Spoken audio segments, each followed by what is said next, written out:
McAulay to your group, and I thank you for having me as well. I got a whole notebook full of notes on Terry here, but I'll keep this short so he can get started. He's been my supervisor for the last 6 years, and it's been pretty awesome to work for him. I don't think there's anybody in college football, supervisor-wise, that does more for us than Terry does, rule-wise, mechanics-wise, game flow-wise, the little things-wise, the presentations he puts together for us to make our jobs go a little smoother every Saturday are amazing. So he's been obviously one of the top officials in all of football. He's done 3 Super Bowls. He's done a national championship at the college level. And I have a gift card here, Starbucks. And I have a Terry McAulay trivia question. Can you name, you gotta raise your hand, don't just yell it out. You gotta name a player that played in the national championship game that Terry refereed, and that same player played in the last Super Bowl. Anybody have any idea who that is? All right, nobody yet? The teams that played in the national championship were Tennessee. Nebraska and Tennessee. Nebraska and Tennessee. Okay, we'll go right here. Oh, here we go. Right. Oh, nice. At least I caught the one I needed. Yeah, I was hoping he would retire after this Super Bowl, so then that would be a real trivia question. I would have worked his last game in both levels. Oh, thanks, Todd. All right. We're going to do the points of emphasis in the mechanics book and the changes for you tonight. And if we get some time, we may do some other stuff too. This is the same presentation I gave to all of the referees at Division I at the National Replay Clinic. And quite a few changes, and the points of emphasis are very important. Let me start off by using, not that. See if my clicker works. That's not going to work. All right, I'll do it this way. Oh, that did work. Mechanics Committee, we have spent the last 4 or 5 years, at least Steve, Ken Rivera, and myself, and we've had a couple other people on it in the interim, an awful lot of time fixing the mechanics manual. For those of you that have been in more than 4 years, you know how atrocious it was. Most things were wrong. A lot of editorial errors in there. Just it was worthless. I mean, you got it in the mail, and nobody ever opened it again. Well, over the last 4 years, we've now made it not just meaningful, but basically their second Bible when it comes to football after the rule book. We expect that you know what's in there. We expect to move up. To get into at the FBS level, you have to know what's in there. We're not going to teach you anymore these fundamental principles that are in the mechanics manual. You have to know them, and you have to follow the book, regardless of what conference you're in, regardless of what level you're working. So if you haven't gotten it already, it should be there soon. It's online on the CFO website. An awful lot of information in there. Keys, coverages, and we think we've got it where we want to. There might be an error or two. You know, we can't get everything, but we're trying very hard to do that. And from here on out, we will be updating it and trying to stay ahead of the curve. We don't want to play catch up anymore. So that's the committee. Steve's going off the committee. I am becoming chairman for next year. Tony Careni of the Pac-12 was added, and Carl Richens of the Big Sky, I believe is what he is, will also be added. And then, of course, Gerald and Kenny Rivera stay with me. Kenny's main goal is to pull Gerald's hands out from around my throat as we're arguing in April at our meetings that we have together, and then go have a wine or something after that. Points of emphasis. Because this is an off year in the rules-making process, which I know everybody kind of chuckles about that, and I'll talk a little bit more about that too. That'll give you some clues as to where we're headed with that. But they can only make rules changes with respect to safety. and they don't do any updating of points of emphasis, so we decided as coordinators to put them in here. And these are areas that are of major concern to us in how they've been officiated recently and how we expect them to be officiated as we move forward. Sideline management control. How many people have seen the video that was just posted Monday, I believe, on sideline management and control? I suggest, in fact, I would like to mandate, which I can't do, but I would strongly encourage everybody to look at it. This is extremely serious, and we are very serious about getting it back. So that's one. Uh-oh. There we go. That's not going to work.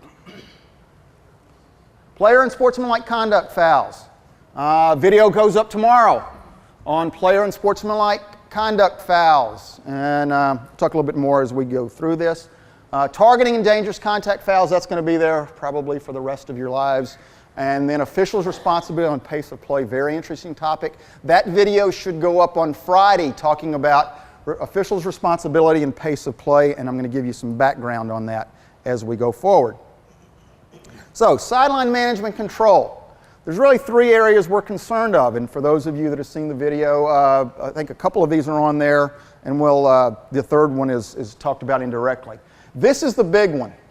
Interference with officials' duties during live and dead ball action. We've seen over and over again that not just as the play's ending or right after, but even while the ball's still in play, players and coaches rushing onto the field to congratulate the players on the field for making great play. But the play's not over.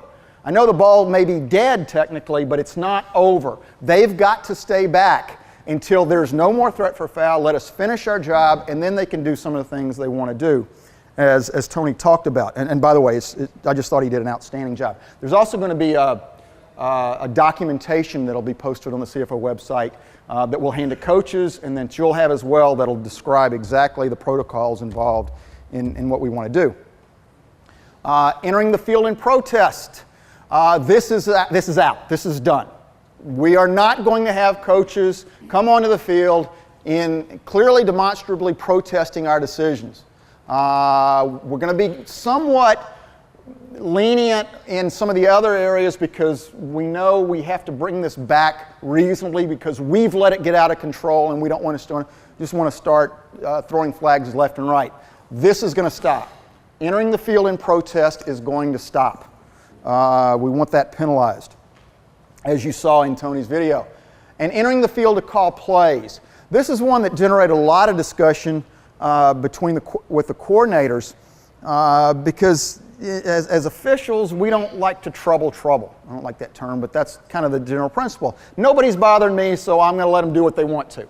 Well, you can't do that because they are indeed gaining advantage. What's happening, as soon as the play's over, the hurry-up teams, the no-huddle teams, they send 4 or 5 people onto the field, 2, 3, sometimes 5 yards onto the field to call the plays and get away from the sideline. Well, they're not bothering anybody, so we've let them do it. Well, we can't let them do it. They're gaining advantage by coming onto the field. They can come up to, as Tony said, they can come up to the line after all the action ceased, but not before that, and they can't enter the field to call plays. We have that warning system that we put in, and we're going to do official warnings, and we're going to get it out of the game.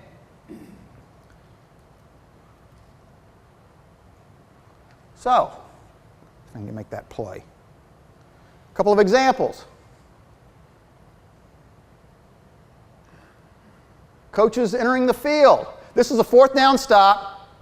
Here comes everybody out, and we're going to chest bump, we're going to body bump, we're going to do that, and we're just going to talk to them and get them back. This would be an automatic 5-yard foul. This is so egregious that we want this to be a foul. Less than this, we would want to go to the warning first. Entering the field of protest, we'll watch the assistant coach here at the bottom right here on the field of protest. Doesn't matter if that's a head coach or assistant coach, that's a 15-yard penalty. I'm not going to do this anymore. Can't do it. I know you're thinking, well, when Auburn's playing Alabama, are we going to do anything about it? Well, we're certainly supposed to.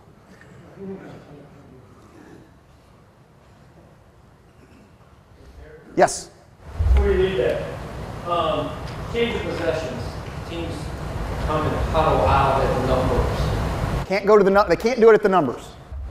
Bring them back. They can do it near the sideline. We'll be okay with that. But they can't be out by the numbers. Nobody can be out by the numbers except players anymore. Just players. I mean, if there's just the players and no coaches, obviously they can huddle up the numbers all they want to. If it's just the 11 players, but coaches can't be there with them. If it's coaches there, they've got to be in the vicinity of the sideline. Not going to be real picky about that. By the way, I dress very casual so we can have a casual conversation about it. So anybody has any questions at any time, please feel free to stop. This is a good opportunity for you to kind of figure out where we're going and why we're doing that. Yes? You said the sideline first. You said it was a 5-yard penalty, not a 15. On the celebration? No, yeah, That's 5. That's 5. That's just leaving. They're not protesting. They're just leaving the area. We want that to be a 5-yard penalty on that one. If it's a little bit less than that, just do the warning thing. Official warning first, and then the second one's a 5. The third one's the 5, and then the fourth one would be a 15, as I believe Tony eloquently. Warn 5, 5, 15. Yes. Could we go right to the 5? Oh yes, just like that. If that's the first thing that happens, that's a 5-yard penalty. That's automatic. That is so egregious. And the good thing about that one was it was a 4th down stop. So the defense is going to get the ball anyway, and you're just going to mark off 5 yards, and nobody's really going to be hurt. It was fairly early in the game, and that's kind of when we like to have it happen. But if it's not early in the game, then well, that's just what they do. They can't do that. This is such a cultural and behavior change for culture in particular. Yes. So how much information is being conveyed to the coaches? Well, hopefully, Tony, in fact, I've got the draft of 2 documents, one going to the officials, one going to the coaches.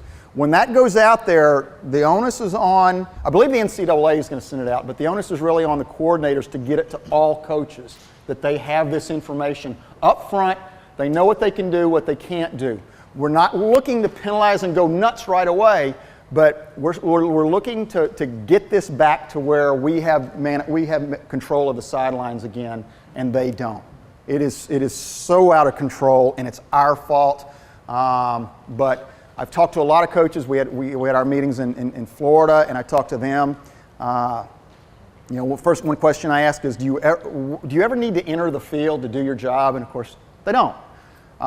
We also, and we're going to stress with them, and we're stressing with you, the white belongs to us.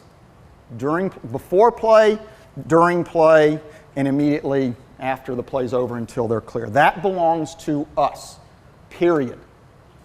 No questions asked. Now we know a head coach may walk here and there, and we'll work with our head coaches, make sure they stay back, but the white belongs to us. Once all that's done, we let them come up to the line and do what they need to do. We're going to I think Tony did a nice job of talking, got the head coach wants to come out and, pat his runner on the butt for getting a first down. We don't care about that. That's not a big deal. But the egregious situations where they interfere with our job, we want it taken care of. We want the white back. Yes? Questions? All right.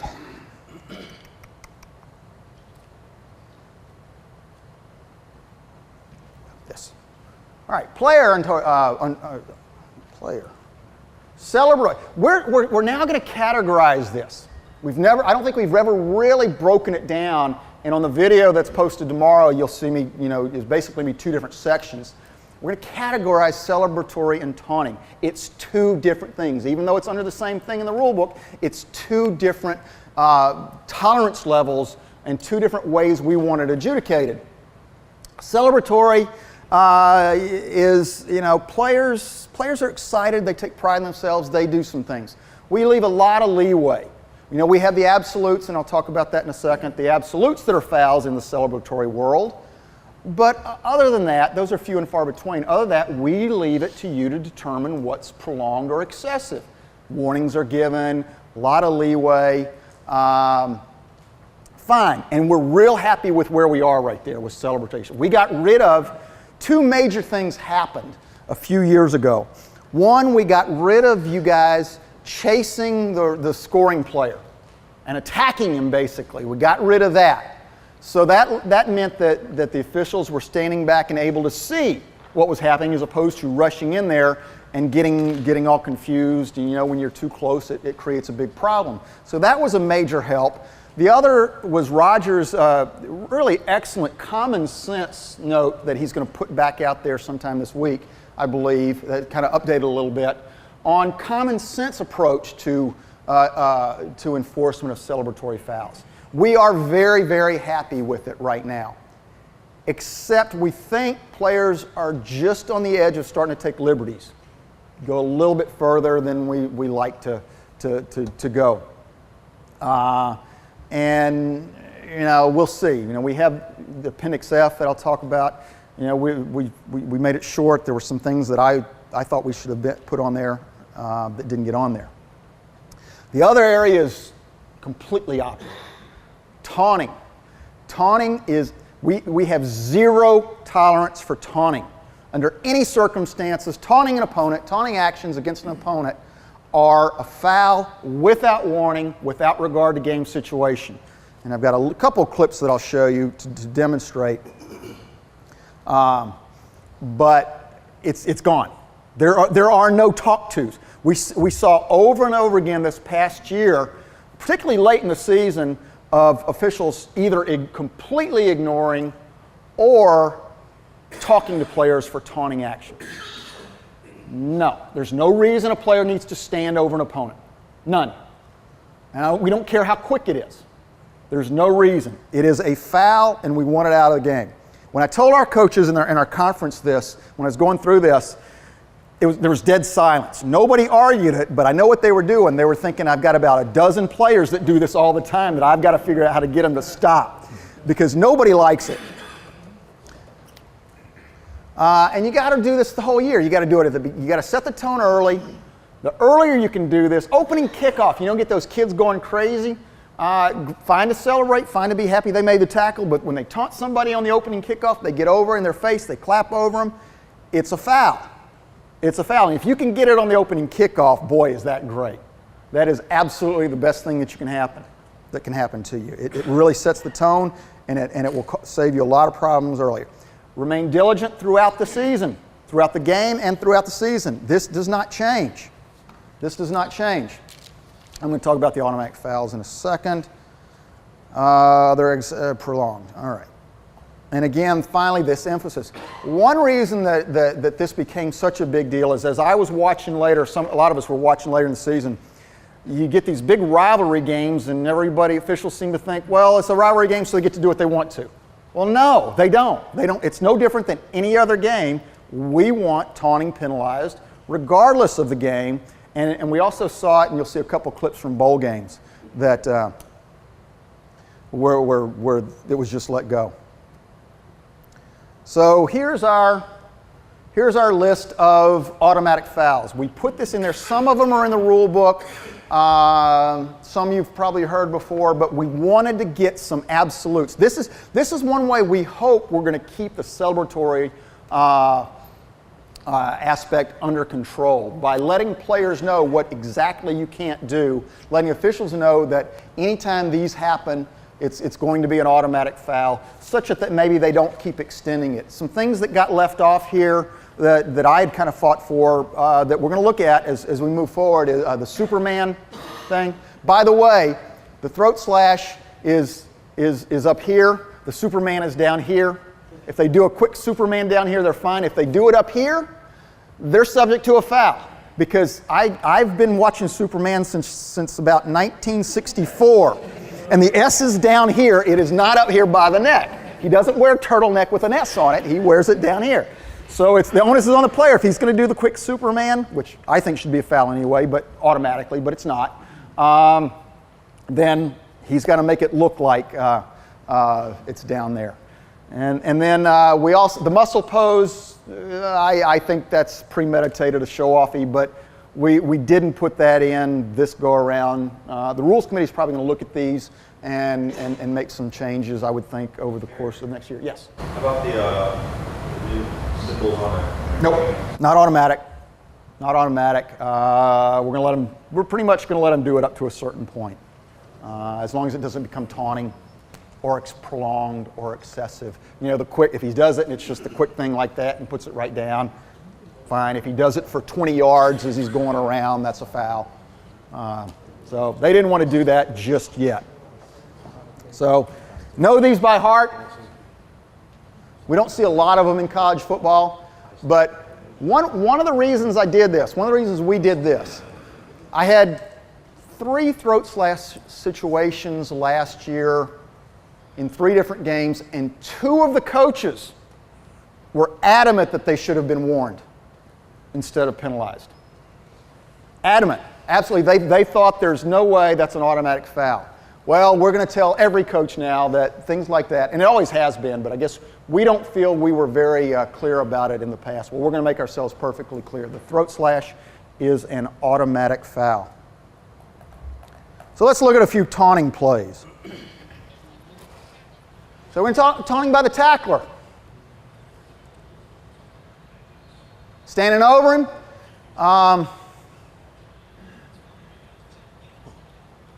Clapping his face. I don't think we'd want 2 separate fouls there, but either one of them would be an automatic foul. Taunting by the receiver. He does this one does two things wrong. He's going to score a touchdown. He's going to bounce over him. That's a foul. And then he's going to toss the ball at him. That's another foul. Our back judge, thinking about talking, I don't know. Our field judge we don't know why they don't think that was a foul. Taunting the bench. At the end of the play, number 17. You'll see this on the video tomorrow. Taunts the opponent's bench. Automatic foul. Yes, that was quick. Don't care. He's got no business doing anything directed toward the opponent's bench. Taunting. Any questions?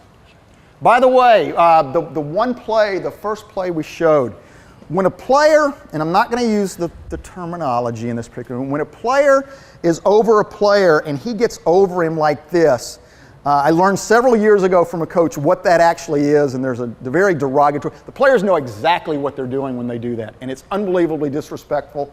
And so I don't know that we can, if he does it quickly, without looking down, I don't know that we can do much about it because I'd be afraid to make the announcement.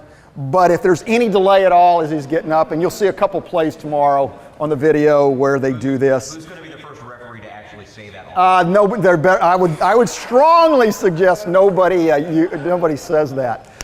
You will go viral. I guarantee it. Yes. So with 17, okay, so everybody is going towards the dead ball spot to officiate. 17, 5 yards away, 8 yards away, makes a suggestion, runs off the field. Everybody missed it. How are you going to grade that? Referee's got to see that. You've got to, when the ball is dead, you've got to open up your ears. First of all, I don't know why the referee is here. I don't know, may have been a left-handed quarterback. I don't know. I don't know how he got over there. We don't want the referees, unless the quarterback's involved, to be that close to the play. We want him more to stand back now and observe. So as that player starts running up the sideline, his head should have gone right to him. That's that brick in the hand. 17 had a brick in his hand immediately as he started running up toward the opponent's bench.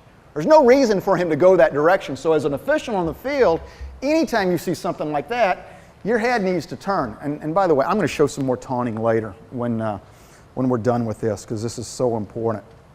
Like I said, you're going to see on the video tomorrow, but I am going to show a few more so I can just talk to you about it. Any more questions on taunting? This is absolute. There is no. Go ahead. Yes. Yeah, spinning ball period, or with the player spinning the ball period in college football. Spinning the ball period. I mean. If he just drops it and it happens to spin, that's different. But the spin is this, with kind of like tossing there. It's with force. You do this. You can't do that. You just can't do it. First down signals, and I actually put that on the video tomorrow. A very quick one is okay. In the immediate vicinity is okay. You run 10 yards and do it, that's a foul. You do it for 10 yards, that's a foul. But we see it over and over. And they get up right away. They got the first down. And they do like that. That's not a problem. That's kind of a neat little reaction to a great play. My question, players sometimes may tend to flash Greek signs.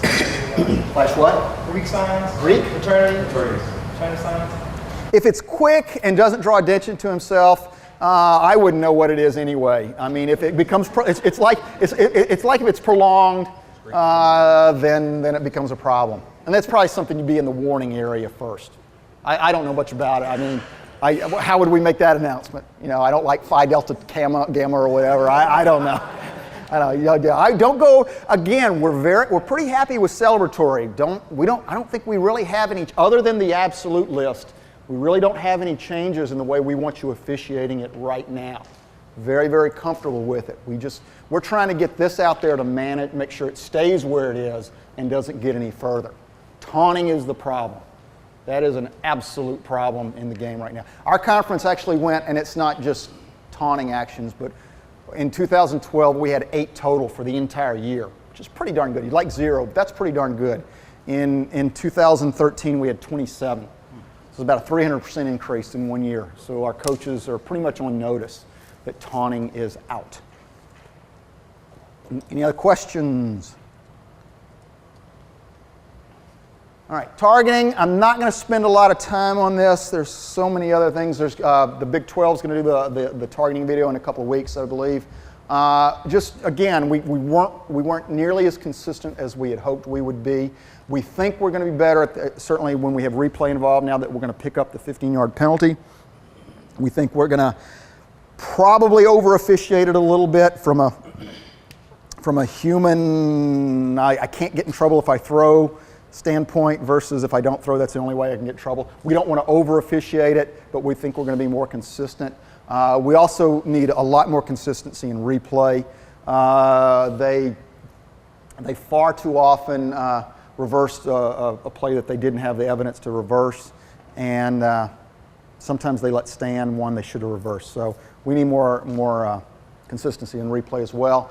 This is not a big deal for you. We really didn't change the way we're officiating because they changed the word from initiate to forcible. They took initiate out because that was confusing to some people who would read it. Well, he didn't hit him first with the head. That really has never been relevant. So we took initiate out and put forcible. Replay will be able to now, in addition, they're not just looking for helmet to helmet or helmet to neck area or contact to the head and neck area. They're looking for forcible contact. So they can have a little bit more leeway if they just see a glancing shot that was called as opposed to a forcible shot. And then, of course, they added, I imagine most of you would have officiated the same way anyway. A player in a position to receive a backward pass, can't hit him low now, before, and now you can't hit him high. He is defenseless. Pace of play and substitutions. If you don't know what's going on with this, then you've probably been living under a rock all spring. The Rules Committee made a change. Really don't know how it happened. A lot of the stories you heard really aren't accurate from the people I've talked to that were in the meeting. Yes, Saban was there. I have some thoughts of what prompted it. They got themselves in a bind because they got it into started talking about it as a safety issue, and it may be. We just don't know yet. So, but what is an issue is the basic fairness of the game, the balance between offense and defense. And I suspect that what happened was when some of the coaches were watching the Big 12 games, they were very concerned that the pendulum was swinging far too much to the offense and not giving the defense a chance to do anything, whether there was a substitution or not. So we have a point of emphasis about that regardless of what game you're in, what conference you're in, where you're doing, the pace of play is not to significantly change under any circumstances so that the offense does not gain an advantage not intended by rule. We also don't want to penalize the offense. So when you get into the no-huddle, you get into the hurry-up, we do want to quicken the pace. Just like we've done for years. We quicken it somewhat, but we do not sprint the ball in at any time. So we want to maintain an even pace. We've told our coaches what we're trying to do is they should have a feel for, depending on where the ball becomes dead, about how long it's going to take. If it's dead right at the umpire's feet, it's going to get down pretty quick. You're not going to have a chance to substitute, assuming the offense doesn't. If the ball's dead at your feet, coach, on the defensive sideline, then you should probably have roughly 9 to 12 seconds by the time the ball gets in. So you may be able to get your substitute in that situation. We want to establish consistency that coaches can match up the game situation if the opportunity is there and the officials don't artificially speed up the game. So we updated and clarified the no huddle section. We emphasized, probably not as much as I would have liked to, but we're headed in that direction. The referee just isn't going to spot the ball in no huddle situations. Granted, I'll give you can't say never, and maybe sometimes he's in a position to do it, but we don't want the referee spotting the ball. The referee is the only one that has the big view, big picture that can manage the substitution process. If he's in there trying to spot the football, nobody's going to do it for him. Yeah, we get the wing guys putting this out. We get them doing some things to help out a little bit, but he can't manage it. And he certainly can't get out of there fast enough as he's trying to manage the whole thing going on. I've got a couple of clips I'll show you about that. So basically, umpires, when we're in a no huddle, it's just going to be on you to get the ball down. I think I worked 21 games last year, and I guarantee you I didn't spot the ball more than 5 times, whether it was huddles or not. Because what we found doing it this way, my crew, we've got 6 people to figure out how to get the ball down, and what they figured, well, if we're going to do it for no huddles, we'll just do it all the time, because that's just more consistent for them. They like that. Not telling you have to do that, but that's kind of the way we went. And then the referee gets to hang back, and it looks like he's not doing anything, but he is doing something. He's managing the game. He's in a great position to do it. And like I said, we've got 6, maybe 7 people to get the ball down if it's an 8-man crew. We've got nobody else to manage the game. I mean, wing officials, downfield officials, umpires, you've got other things to do. You've got keys to get. You've got all kinds of things, so it's very tough for anybody else to manage the game as that's going on, so we want the referee back managing it. Very important. This is very important. First of all, what does this mean when the referee does it? Umpire better stay over. That means the umpire stays over. It doesn't mean we're in the substitution process. That's just a part of it. If the referee's arms are like this, the umpire either stays over the football or doesn't leave or comes up. That's what that means. What we saw a lot over the years, well, teams are in a huddle situation, the referee was just doing this normally, and we said okay, but it really isn't okay anymore, because this is the signal for the umpire to be over the football. So if a team's in a huddle, they substitute into the huddle, the umpire doesn't need to be over the ball. They're fine there, so we don't want the referee's arms out like this. Wing guys can do it. Wing guys can do whatever they want to on this. If they want to naturally just do this every time just to get, that's fine there. But the only thing the umpire cares about is what the referee's doing, and when he puts the ball down, he's going to look up, and if he sees the arms out, he's going to stay there. If he sees this, and I'm a big fan of clearing. I think we might have put it in there. Some coordinators think, well, if the hands aren't out there, then that just means don't stand over the football. I want a positive signal either way. As soon as the umpire looks up, he sees this, he can get out of there. As if the referee's hands are out there and he's standing up, he sees this, he can get out there.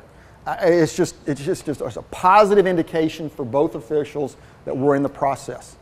Now the process starts when a substitute or a pretended substitute enter the field. Let's say the tight end comes in about 4 yards and they change their mind. No, we're not going to do it. The process is still started, whether he goes in all the way or not.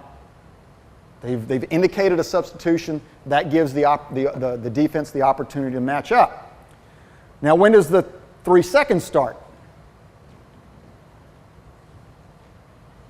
For the defense to have the opportunity to match up. Same time?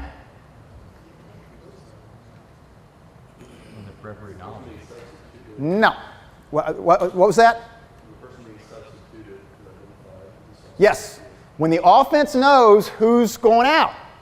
Basically, the words I use when the offense declares its package, that's when that 3 seconds starts. And I'm not hard and fast on 3 seconds. I like the referees to look over there, see if the defense is going to do anything. You pretty much have an indication whether they're looking for somebody or not. But the 3 seconds is in the book, so you can use that. So as soon as the offense declares who's going out. Why do we do that? And I had a lot of conversations with coaches. This is very important, and it makes so much sense. If the offense replaces wide out for wide out, wide receiver for wide receiver, defense may or may not care. Probably not. If they replace wide receiver for tight end, I'll bet they care an awful lot. So they've got to know who's going out. And that's the referee's got to manage that. The referee's got to wait for that to happen, and then he goes to the defense to figure out what they're going to do. And once the defense, within that 3 seconds, declares their desire to make a matchup, to take advantage of the matchup opportunities, they get to do it at a reasonable pace, and they get to complete it at a reasonable, which means if they're sending a corner all the way to the other side of the field, you're going to wait until he gets in position to play football, assuming he's moving at a reasonable pace. Conversely, if the defensive nose is coming out, you're going to wait till he gets off the field before you clear the offense to play. So there's no threat for a foul anymore. I've only had one situation I've ever seen where our players were dogging it. And the first time you see that, you go to the coach immediately and say, he's either got to pick up the pace or I'm going to let him put the ball in play. And they know it. I mean, the one time I had it, as soon as I went to the coach, he says, yeah, I saw that, we'll take care of it. They know. So don't let like I said, it almost never happens. But if they start playing games, let the coach know in no uncertain terms, referees, you're not going to do it because I will put the ball in play and you will be penalized. So they'll pick their pace up. And I talked about spotting the football and consistency, crucial. It is absolutely crucial we are consistent with doing that. I've got some plays. We'll show. Ball's going to be dead in the out of bounds area. And we're not going to do this the way we're supposed to do it. We've got the referee trying to spot the ball, throwing it out to the umpire, winding the clock, trying to get out of there, seeing what's going on. And the umpire is just real happy about this. He must love this referee. We don't want it. Referee's not in position. This is a team going really fast, and this referee almost gets killed.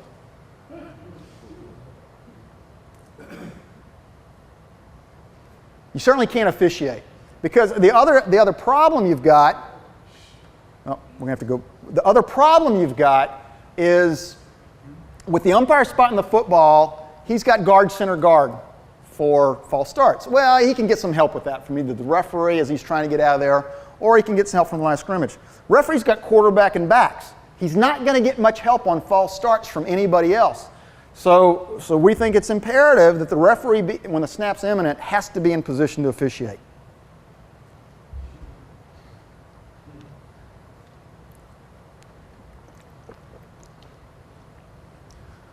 So now, correct mechanics and pace. Watch the play. We're going to watch the play clock down here. Ball's dead in the side zone or out of bounds. You see a reasonable pace. This is Oregon, one of the fastest teams in the country. Good jog in to get the ball down. He gets it down. The referee's going to clear him, wind the clock. About 28. Very, very well done. Similar situation. Ball's going to come down to the bottom of the screen.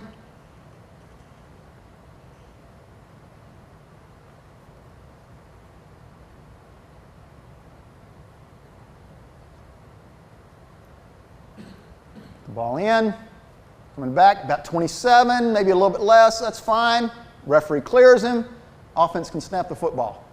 This is really an obvious, the ball's in the red zone, and as soon as the play's over, watch the defense. Now, if the officials were sprinting the ball in, the defense would not be able to match up to this game situation. But the officials did it at a great pace. They got the ball down. The defense was able to match up. Still 28 on the clock. So really good job by that crew with their pace and mechanics.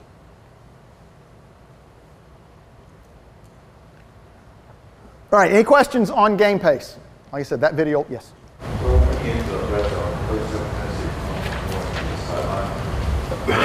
They can go what, to the 25?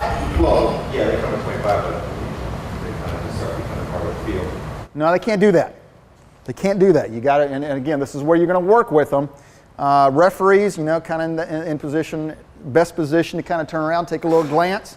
And you really should know which teams do this. Not all of them do it, but there are some that are really bad about it. So kind of going into the game, you ought to know that if you're the referee or really anybody else on the crew, take a little glance. And if he's down at the 18 or the 22, just shoo him back.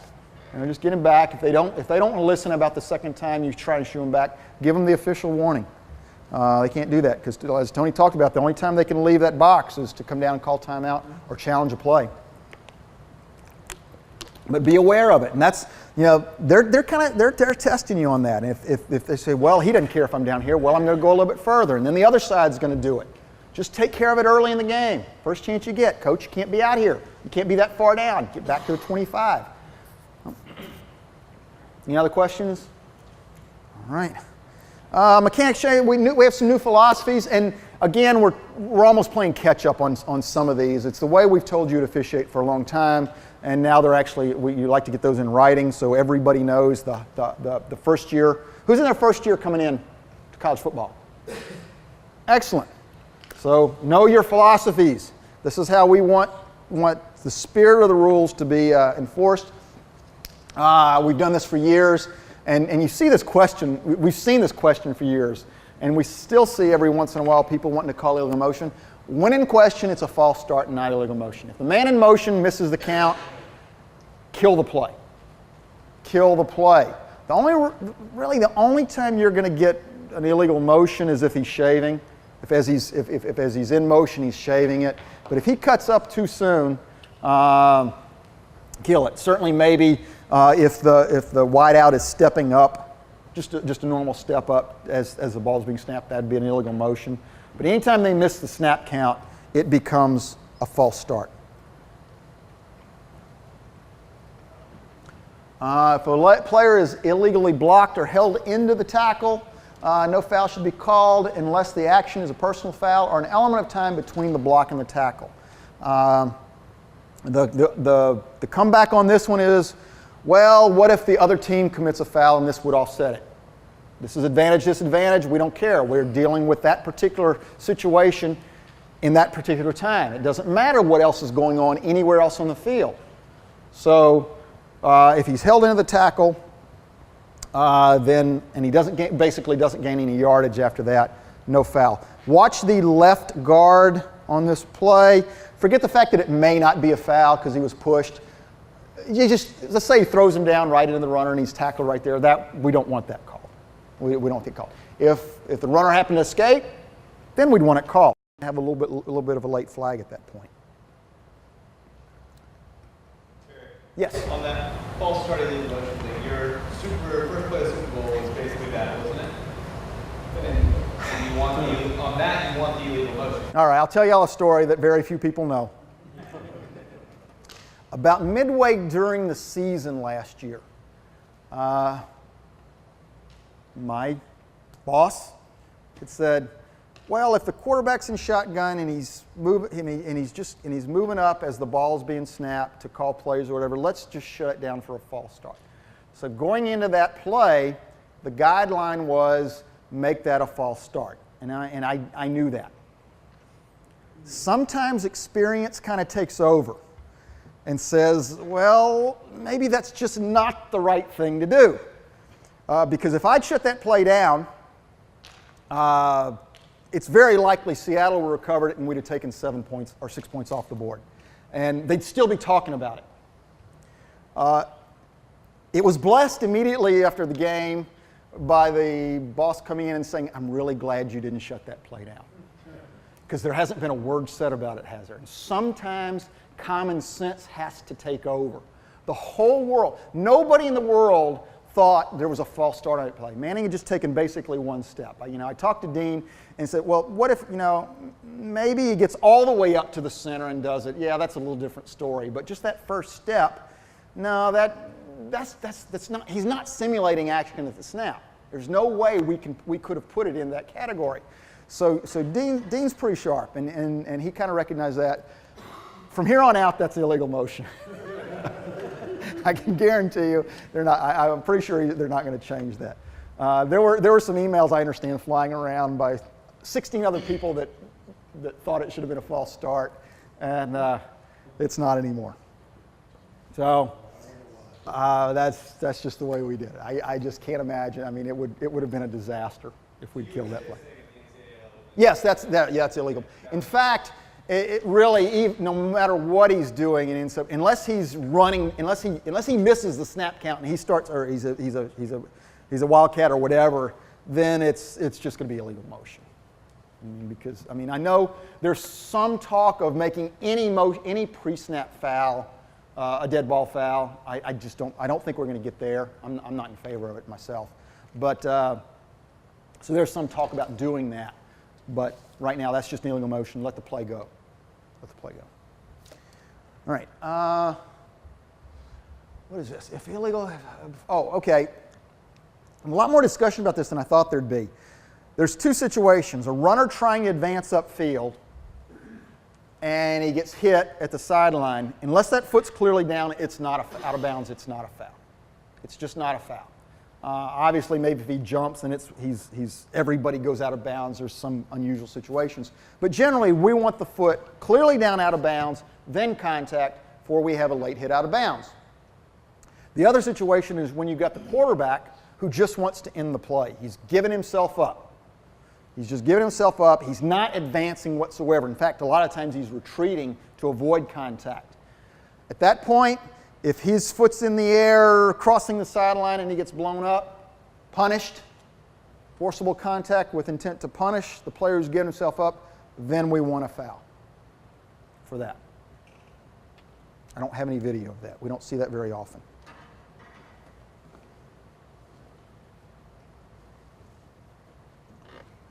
When in question, whether it's a live ball or dead ball, it's a dead ball foul. Let them have the play, and then mark it off after that. When in question, if it's clearly during the play, if he's clearly at the 3-yard line when he does a somersault into the end zone, then it's a live ball foul.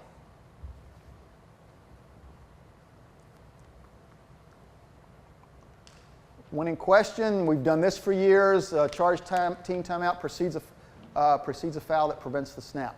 Give them the timeout, unless it's clearly the clock's run out or the false start clearly occurred before the timeout signal.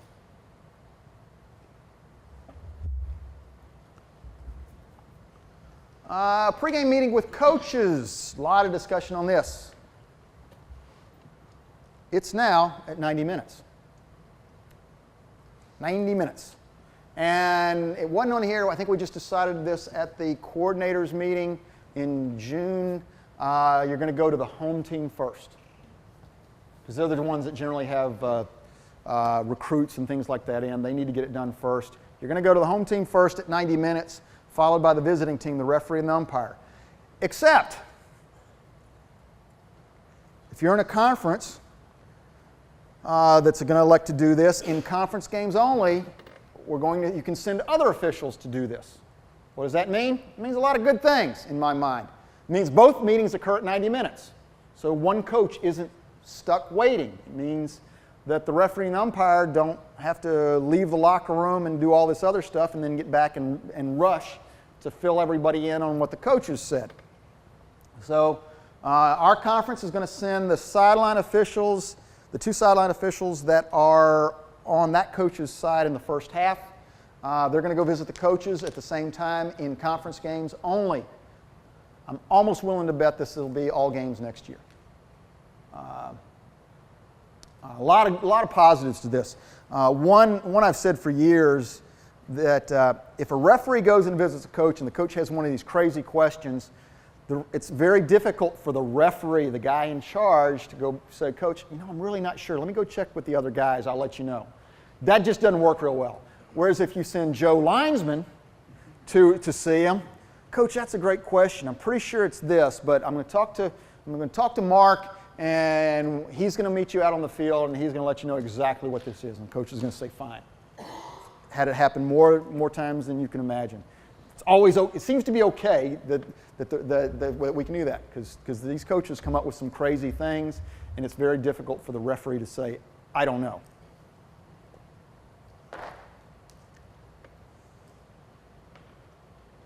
Pre-game field inspection clarified. This has to do with liabilities. The referee has responsibility prior to the game, and the big one is once the game starts, it becomes a game management responsibility. If you happen to see something they move a cart in a bad spot, if you happen to see it during the game, that's great. You can take care of it, but it's really game management's responsibility at that point. Line judge, head linesman bring out their respective teams for each half. That's the way we've decided to do it. So whoever you have in the first half, that's who you're going to bring out in the second half.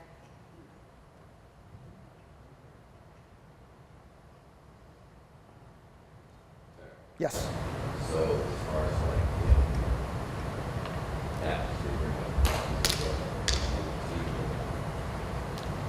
Don't the field judge and the side judge bring out the captains? Yeah. They'll go along to the same teams. Yes. They'll go along with the same teams. And this is the big change. Line judge, field judge, opposite of the press box in the first half. Line judge has the chains. Can't guarantee it, but I would bet that next year, at least at the FBS level, we're going to mandate auxiliary markers to include a forward stake and a down box, plus the little orange thingy that's on the ground. I think that's the way they're going to word it, the little orange thingy on the ground.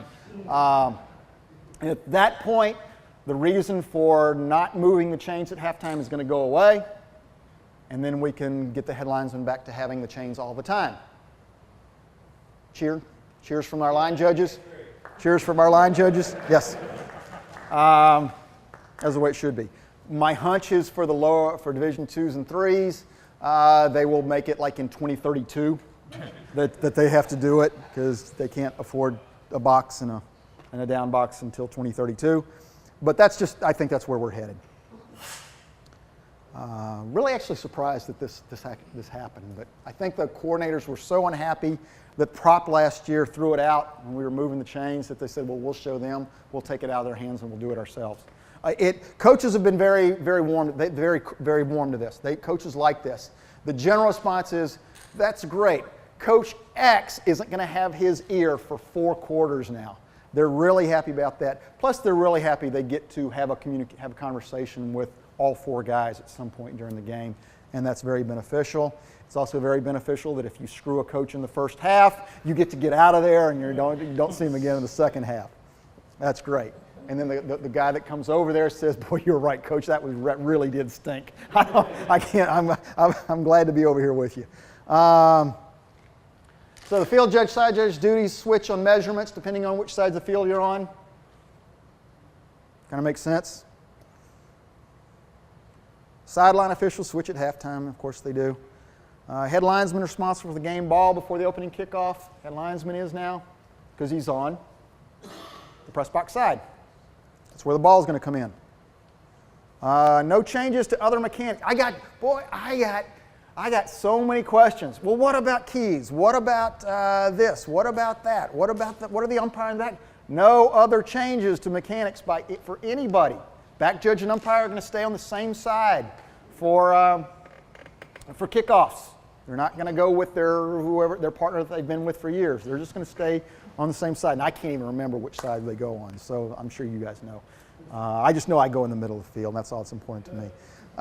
No other changes. Any questions on the chains, on the officials' sideline? I think the biggest question people keep asking is the ball rotation, where the ball is going to come. Balls come on change of possession. The ball comes from the press box side. Ball comes from the press box side on change. So basically, ball mechanics stay the same. Yes. So it doesn't matter. That's correct. Who's on what side of the field? Ball mechanics stay the same. That's correct. just keep in mind the press box side. The only person that really has any thinking to do whatsoever is the back judge. He has to know where the guy with the L on his shirt is. That's the only thing that we have. And I don't know, back judges, we're going to see if you guys can handle that. I don't know. Back judge, umpire in normal position. All right. Pre-snap keys, the book for years, and this is, finally got this changed. We basically gave the umpire the whole interior line, so we were seeing him miss a lot, we were seeing him call things on tackles that weren't there. We don't do that anymore. I mean, obviously if there's a big thing where the tackle fires out, yeah, the umpire can throw his flag. Just means he's got to go pick it up. Or if somebody else misses a big one, we can go back and get it. But the umpire has guard, center guard for false starts. Head linesmen, line judges have wing backs and tackles and all the players outside the tackles. And of course the referee has the setbacks and the quarterback. So you have a much narrower focus to concentrate, so we should have fewer misses. Do not be technical on false starts. If you know, maybe your supervisor tells you, your coordinator tells you differently, but if I have to frame by frame to see that he moved that left tackle moved that back foot 2 frames before the ball was snapped, you're in an awful lot of trouble. Big trouble. Incorrect call. We might let you go week 1, but that's once. All right. There's some things we just cleaned up. Back judge and umpire move 8 to 10 yards downfield on kickoffs. Clean that up a little bit. That's where we want you. And of course, relative in between the hash and the numbers, depending on where the ball was kicked. If the ball's kicked to the other side, you'll probably go all the way to the hash. If it's kicked to your side, you'll probably stay closer to the numbers. So you kind of adjust your position that way. And as I mentioned earlier, offense football comes in from the press box side after change of possession. Several conferences experimented with this last year. We found it very successful. We've been doing it for years. And now once the nose of the ball hits the 7-yard line, the side judge and the field judge go to the end line. It gives us a much better coverage at that point. We don't have the side judges and field judges as often having to turn this way and go into the end zone while the football's over there. We found no problem with line judges and head linesmen, who are really our best officials on the field, getting to the goal line in plenty of time to cover it. The question always comes up is, well, what if it's 3rd and 3 from the 6.5? Well, you're really probably most interested in the line to gain, so maybe you go to the line to gain and pause there for a second, read the play, and then you go to the goal line. So you officiate the play that's given to you at that particular point.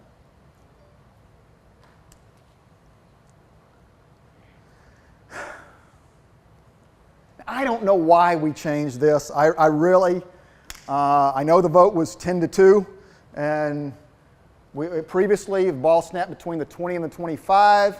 We put the back judge halfway such that he can kind of be in a center field position. He can go where he needs to go as the play develops.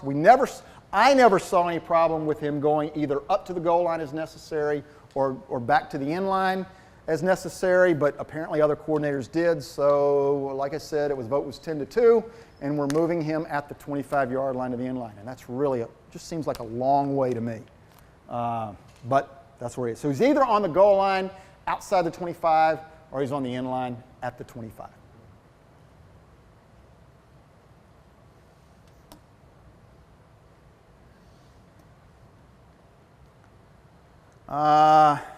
We put this in here because there was always a lot of questions as what the back judge is supposed to do when starts on the goal line and the punt comes up short. At this point, we're telling you now, you leave the goal line to work the receiver. You got the field judge and the side judge that will be on the goal line, and you can go work the play. And we really need to put this in there because we saw way too many times, either during the kick or as the ball's bouncing around, or even during the return, we saw our field judges and side judges leaving the goal line way too soon. As long as the goal line is threatened during the kick or during the return, the field judge and the side judge are on the goal line. If you started on, say, the 10, and you're on an artificial surface and it bounces and it takes off, the onus is on you to get back to the goal line as it's becoming threatened. There's no hurry to leave, by the way. I mean, that's one thing we were seeing. There was always a big hurry for the side judge and the field judge to leave as the play developed. Just no hurry.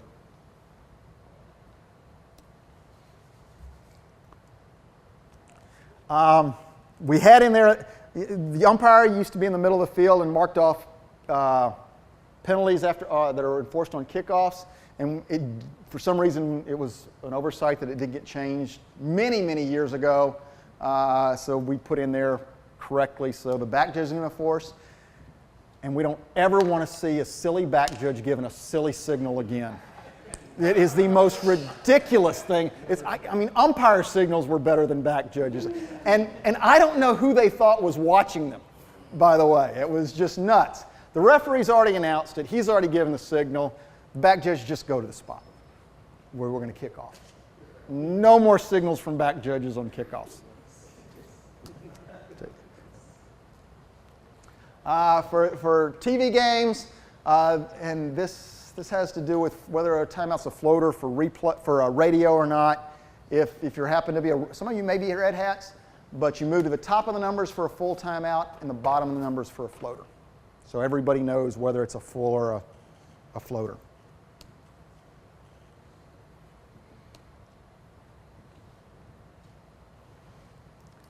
And this is now, several conferences experimented with this last year, and it was unbelievably successful in lessening replays and took a little bit of pressure off our replay officials. So on touchdowns and and I think safeties are in here too now. Touchdowns, safeties, and change of possessions.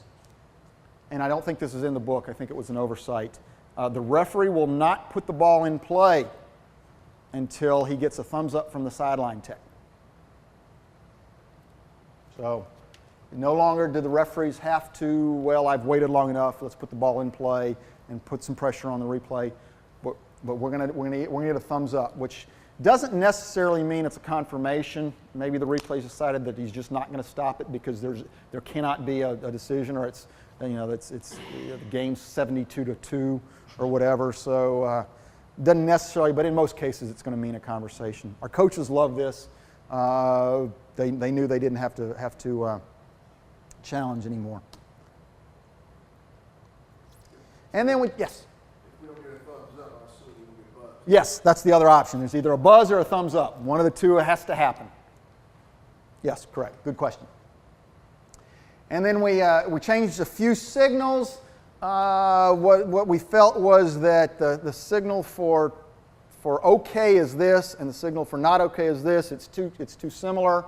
So we went to these signals for more than 11 players, less than 11 players, can't be confused whatsoever. And then the TV timeout, we got rid of giving technical fouls for TV timeouts. This is a little more obvious for TV. They can pick that up quicker. So those are your new signals.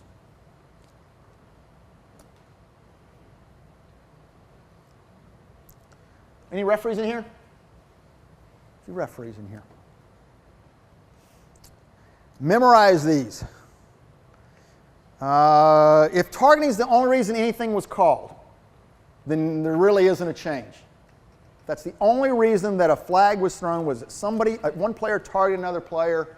The announcement really hasn't changed. You're going to announce personal foul, targeting a defenseless player, defense number 32. By rule, number 32 is disqualified. By rule, the player is under further review, something to that effect. I think I've got it in here.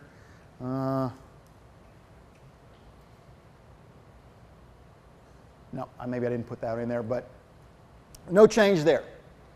If targeting is in conjunction with another foul, you announce the other foul first. And you must memorize these. We've always hate to dictate what referees say and what they don't say, but these are very, very important. Kick, catch, interference, personal foul, kick, catch, interference with targeting. That tells everybody that regardless of what replay does, we're going to mark off 15 yards.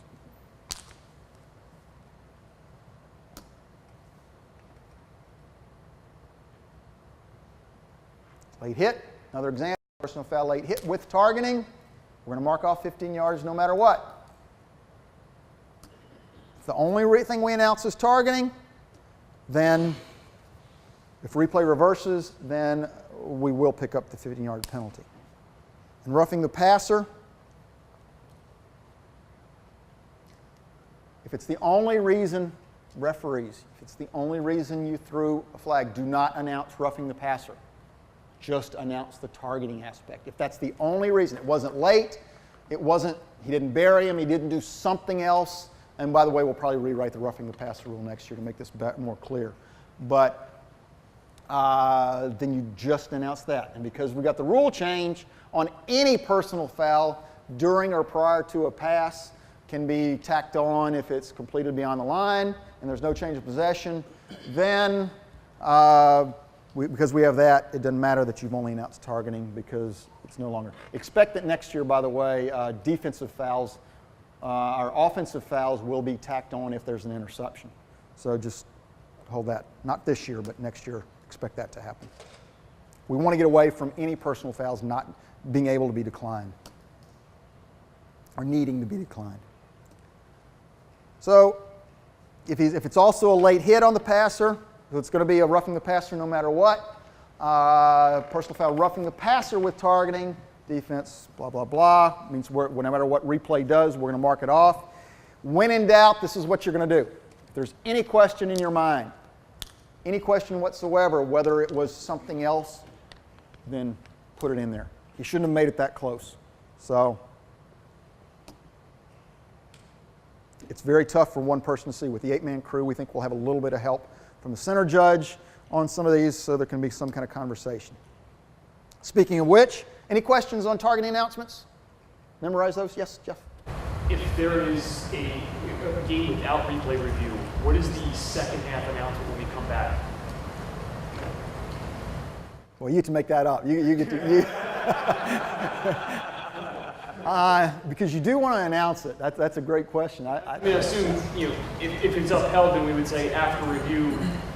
Yeah, I agree. You definitely want to make an announcement no matter what. After review, the targeting foul has been confirmed. Number such and such is disqualified for the remainder of the game. The other one is after review. What do we normally say if we're in replay? If after review.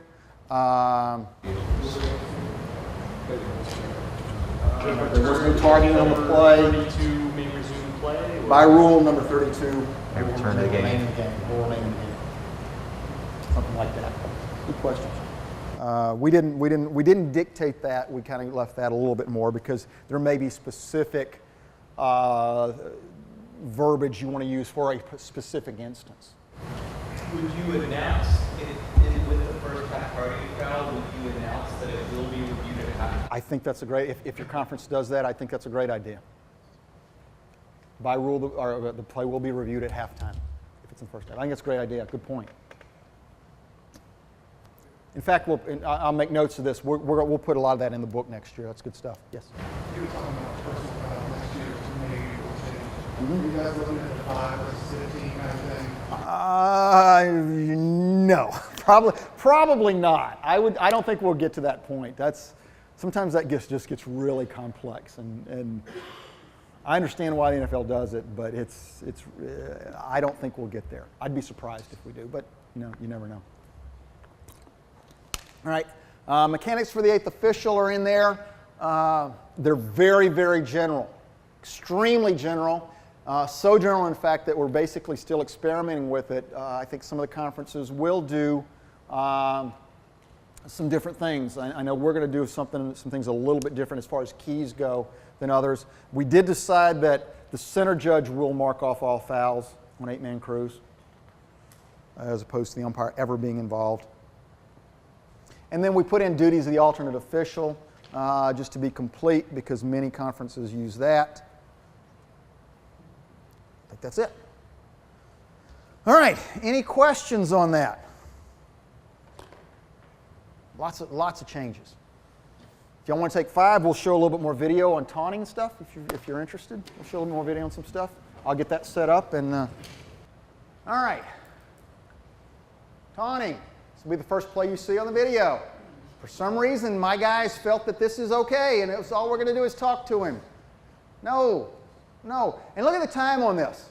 14:44 of the first quarter.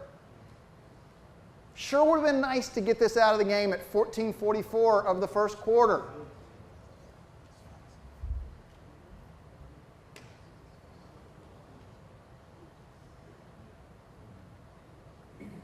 Sir, yes. You don't want us coming in and putting our hands on the dude. Really don't want to do that. I think he came in too fast. I'm going to change my settings on this one and see if I can get Maybe it. to get him out of there, or Yeah, I mean, you want to do that. I think that he ran in too quickly. He's trying to put a stop to it, which we really don't like to do. You talk about ball versus dead ball. That blindside block, it's a good block. Yes, that was You have a situation, quarterback now sprints down the sidelines, and let's say you continue to run for a touchdown. After that guy does a block, he's standing over the confident as the quarterback running down the sideline. Taunting. You don't want that as a live ball? Yeah, oh yeah. Yeah, if the ball's still in play, absolutely. And we'll try again here. Let's see. Oh, much better. There we go. That's what I call fast forward. Legal hit, by the way. This is not targeting. It's not a defenseless player. Not with the crown of the helmet. No foul. Just kind of a coach's view of it. So everybody knows he has. As soon as he does that, that's a foul.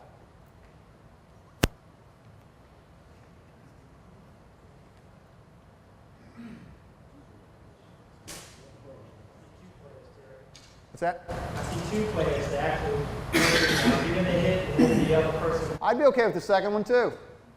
It's this guy right there. He's got no business being there. I'd be good with that. No doubt about it. This is a good one. I would support 4 fouls on this play. Let's go to the end zone. You'll see this one tomorrow too. 4 fouls. Boy, you mark off 60 yards and I'll bet they don't do it again. 1, 2, 3, 4.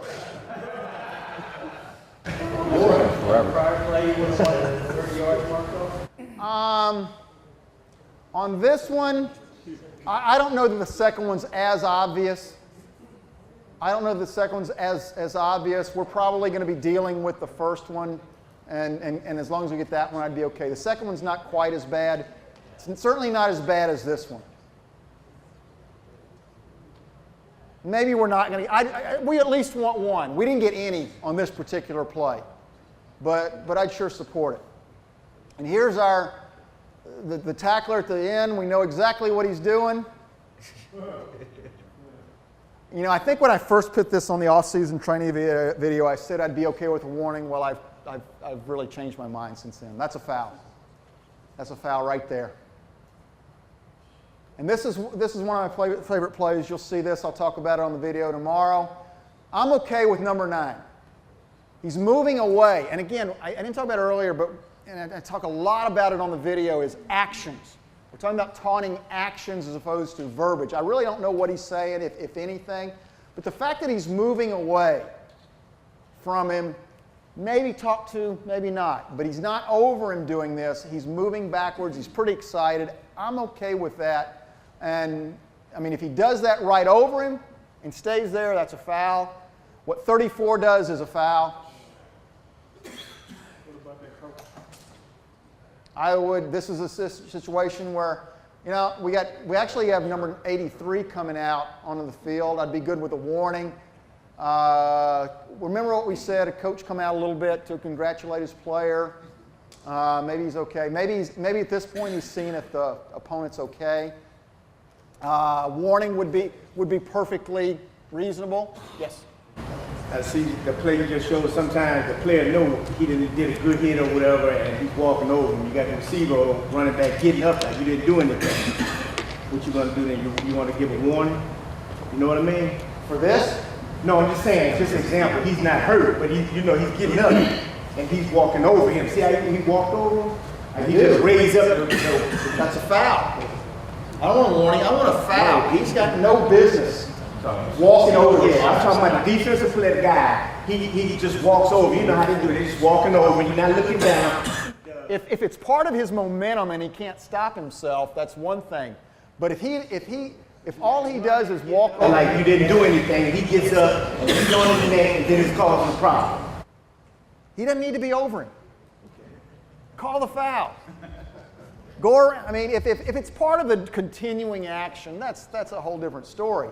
But when it is obvious, you know, even if he doesn't bend over here, is this what you're saying? Well, he's talking about the offensive player on the ground. The offensive player on the ground, he just gets up.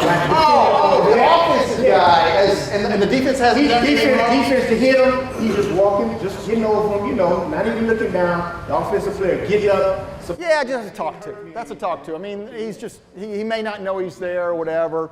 I mean, and if it's a little contact situation, yeah, just talk to him. I don't think that's anything to be worried about because the offensive player usually isn't going to do. If the offensive gets up, you know, if he gets up, he knocks him over, and then he goes and stands over him, then you get it. But no, I see what you're saying. No, the offense, no. You know, we let him get up. You know, it's probably just a normal action of getting up.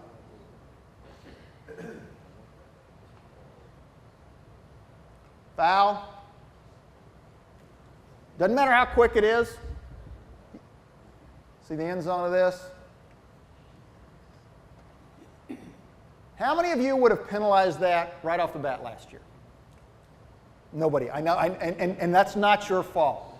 We spent a lot of time talking at the coordinators meeting.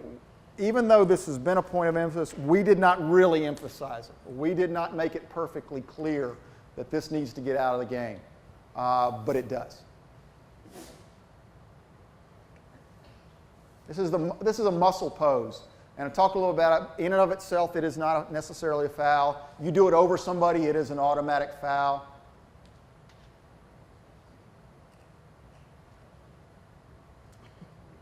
Nope, not going to do it. I think this is just the coach's video of the play in the end zone. Now we'll talk about it since I can stop. The only assumption I can make is the back judge wants to make sure he caught the football. That's why he's running in like that. Other than that, I'm not sure we want our back judges in to close down that quickly. If he's doing it to find the football, one thing. If he's not, certainly as this player gets up with the football, he doesn't need to continue in there, and it closes down his field of vision, and it has a problem. The real problem I have is with the field judge that has the great look at this whole thing. In fact, I know for a fact he's watching it. I can see him watching it on the other video as he's coming in, and he didn't feel it was a foul. So, and let's see, who else could have thrown? This guy up here could have thrown. This guy right here could have thrown. This guy right here could have thrown. I'd have loved to have. Heck, the referee can throw on that one. I mean, I'd love to have 7 flags on that one. I mean, granted, that's a little exaggeration because you got other things you got to be worried about a little bit. So,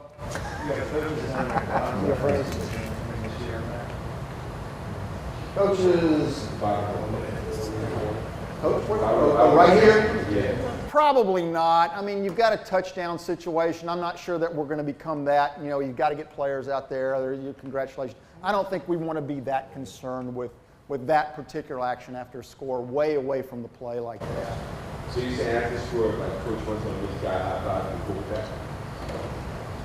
All the way down here? No. No, I'm saying like here, yeah. If this guy turns around and high fives, yeah, I'd be okay with that. Yeah, I mean that's away from the action. Really not that big a deal in that play.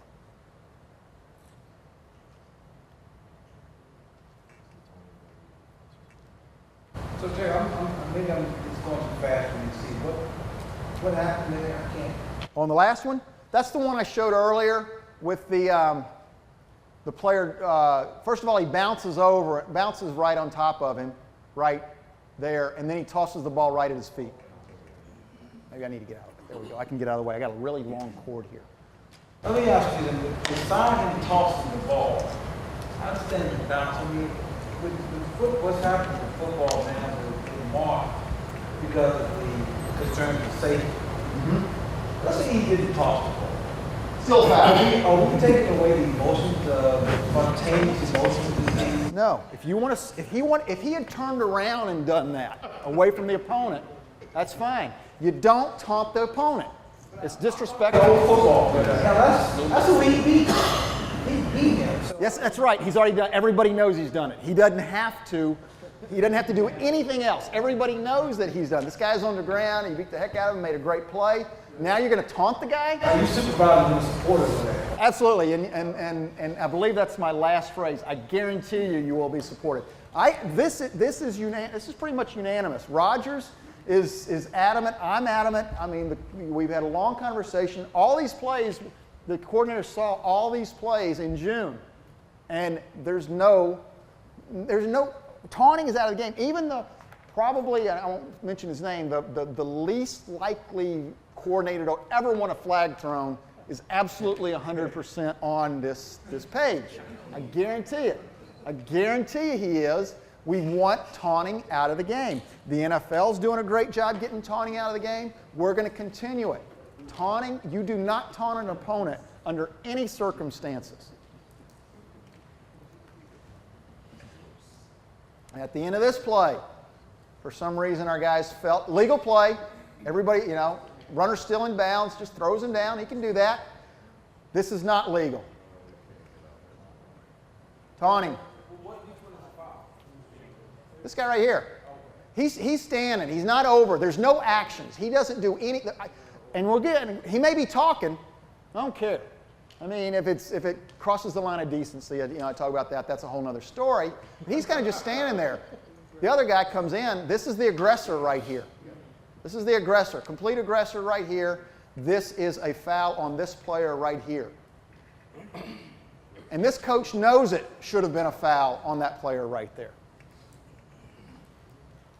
This was the game from hell. I believe this is we're watched at the end of this play, number 89. Taunting the bench. There is no reason there should be any actions directed toward an opponent's bench. Taunting. This official couldn't care less. He's really excited about this spot he's got right here. The referee couldn't care less. Obviously, the side judge and the back judge couldn't care less. Well, they're going to care this year. This player right here, he was thrown out later in the game for 2 unsportsmanlike fouls. I'm really not sure what he's doing, but it's enough for a taunt for me. I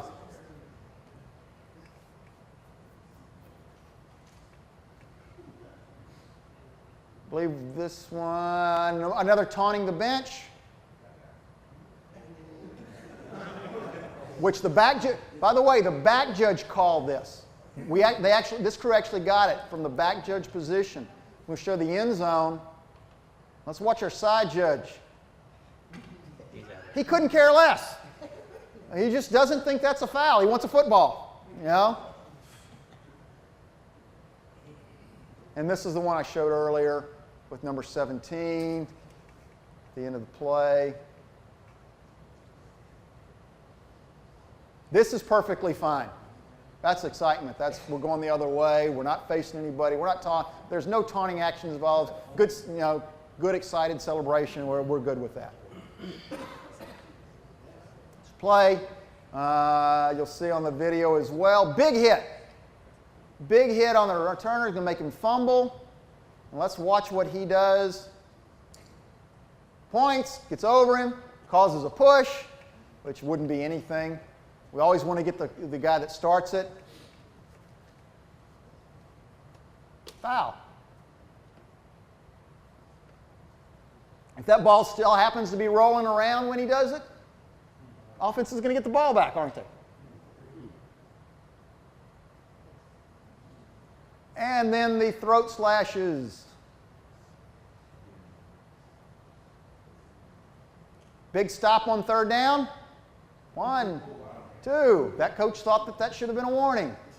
Called me at halftime, as a matter of fact. He was on the West Coast. I was 1 o'clock in the morning at the Newark Airport Marriott. I didn't answer. I let it go to voicemail.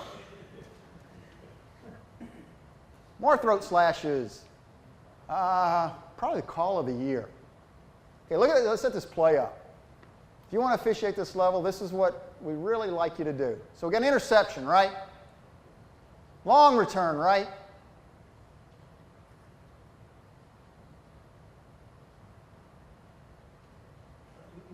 Throws 3 of them. Anybody, and don't answer because some of you know this already. If you know it, don't answer it. Who do you think called that? We did get it. Nope. The back judge got it.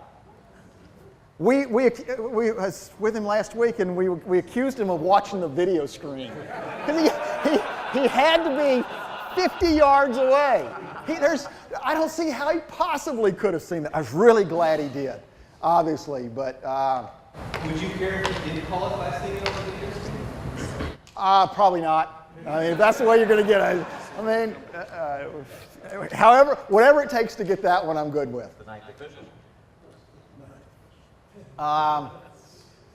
Big third down. Big loss on third down. This coach thought this should have been a warning. Some people thought this is what kind of prompted the Superman thing. Some people thought this might be a Superman gesture. No.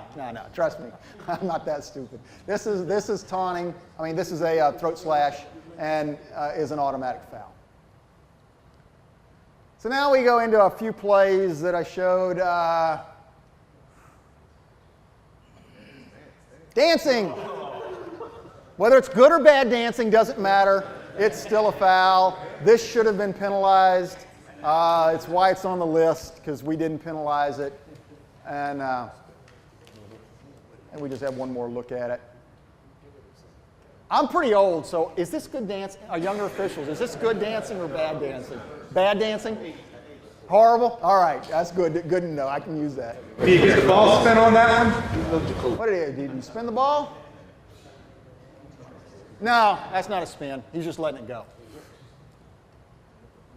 But that is a dance.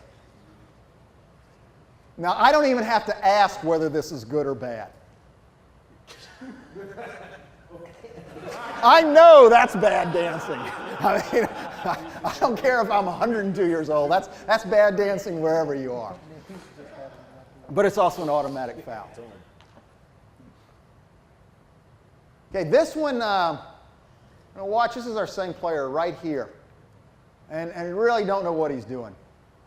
So they call that. They did get that. They call it unsportsmanlike conduct, and I guess it's late enough. It's got nothing to do. It's well after the play. So I'm okay with a UNS for that one instead of UNR. But they offset it with that, which I really don't like. I just don't think that's enough to offset it. I want him to blow him up. I'd want him to blow to the head. I'd want something a lot more than that to offset this, because this is the guy that started it.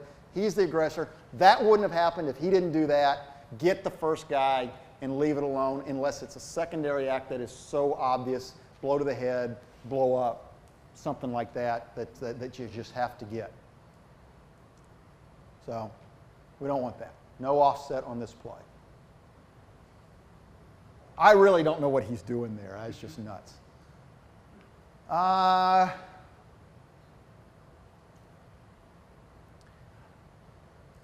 This is not an automatic foul, but I think we do want a warning on this one.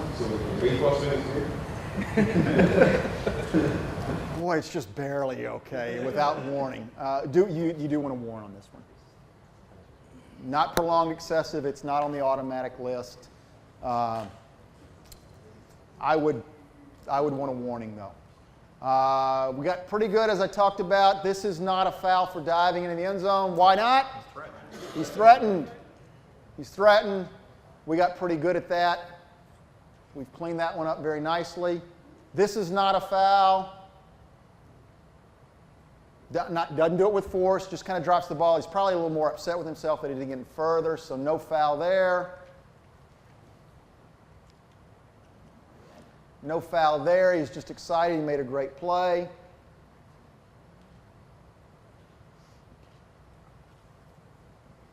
Here's your quick first down signal. That's pretty much all there is on that one. It ended right there. I don't think he does anything. If that's all he does, that's not enough. Scores a touchdown. Tosses the ball slightly in the air just over the official's head, not nearly enough for a foul. Kind of ball flip is different than ball spin. Yes, that's a good way to put it. I would say that's true. I think the book has bowing to the crowd as an automatic. We didn't put it in our list. I think this is more of a warning. Maybe he's praying. I don't know. We don't really want to get into that.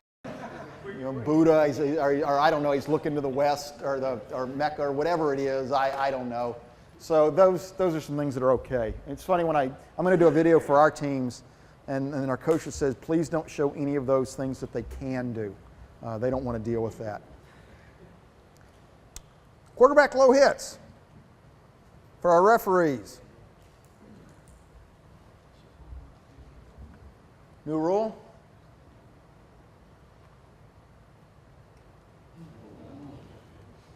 Now, they found a way to penalize it, and that was kind of our guidelines. If you can find some way to penalize in any way, do it. We'll support it, which they did. Pac-12 crew did on this one, which was good.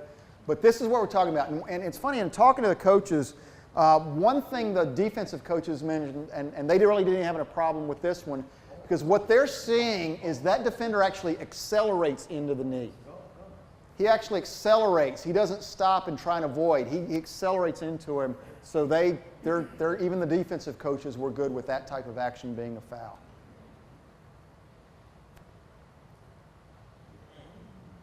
And you don't get real picky that the very first contact might be in the thigh area right there.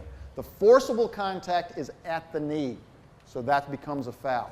We don't want this over officiated, by the way. We may have had 3 of these in our entire season. It's not going to happen very often. We want it to be the clear, obvious shot, not coming off a block. Something like, oh, that's the same video, just the coach's video. Like this one as well. Goes right into his knee. You got the corner blitz. Lots of other options. This one, a lot of discussion from the coaches. They didn't think this was a foul because he's maybe being tripped up. But what we see, this is that lunge part. After he blows up the blocker, he lunges toward the knee. And this is actually the play that was the impetus to get the rule changed. The commissioners saw it and they wanted it changed. The player was out for the year, may never play again. But that secondary lunge is the problem.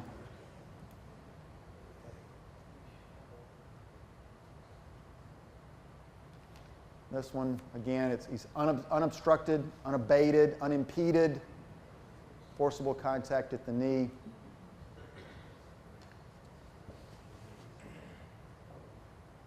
Again, forcible contact at the knee.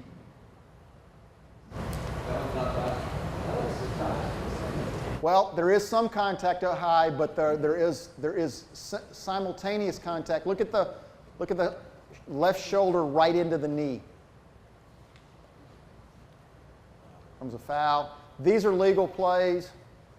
Wrap him up low, and you're in good shape. Wrap him up anytime there's almost no threat for a foul. Just wraps his arm around the leg, takes him down.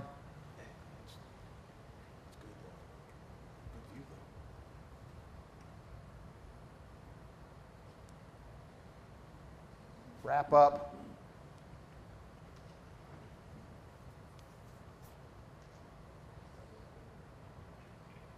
Coming off a block. Not a foul. This one would be a foul in the NFL. We're a little bit less strict than the NFL is coming off a block.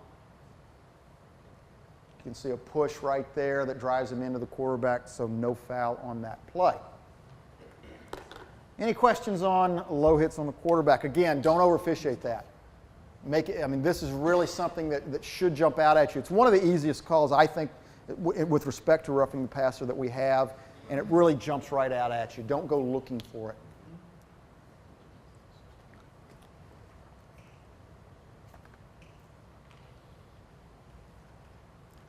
Targeting, might as well.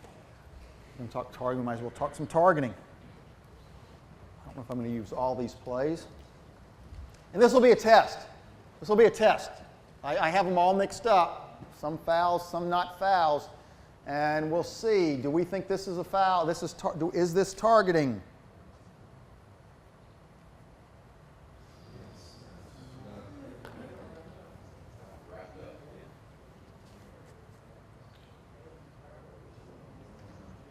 How many think it's targeting?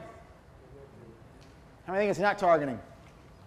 The not targetings have it. We don't want this to be a foul. Very similar to the Clowney play. He is not lowering his head to punish. He's just lowering it as part of this action right here. So we don't want this to be a foul. Not a defensive player, so it has to be with the crown, targeting with the crown, and we don't believe that is. We're not going to put him under the new rule. I don't think we would put him as in position to receive a backward pass. It's just a handoff and go from there.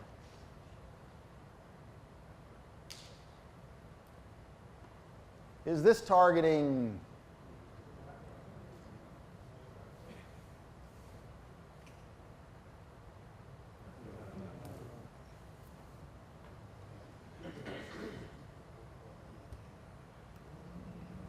No. Is this targeting? Is it a defensive player?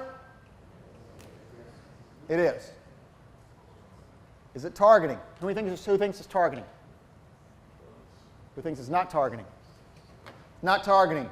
There's glancing. Well, I mean, maybe a little more than glancing, but there is incidental contact to the head and neck area as he's making a wrap-up tackle. He's driving his head really into the shoulder. Now, if the referee happened to call this, would replay reverse this? No, because there is forcible contact to the head and neck area, and that's really the only judgment replay can make. No, not targeting.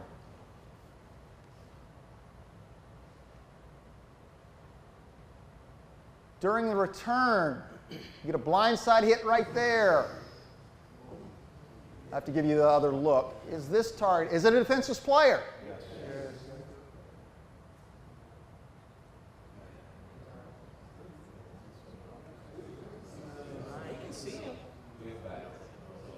No, it's blindside, not peel back, but it's blindside. It does not appear that there's contact to the head and neck area. So is there a foul? There's just no foul. There should be no foul in this play. If it's not to the head and neck area, it's not a foul. Is this targeting? Yes.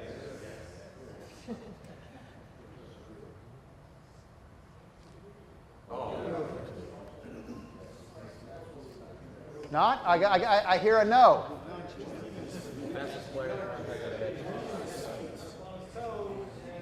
You want to change your answer? Yeah, good. 'Cause this is targeting. Replay must have thought like Tyrone did because they reversed this. And we still haven't gotten a reason why. Nobody seems to know how replay possibly could have reversed this.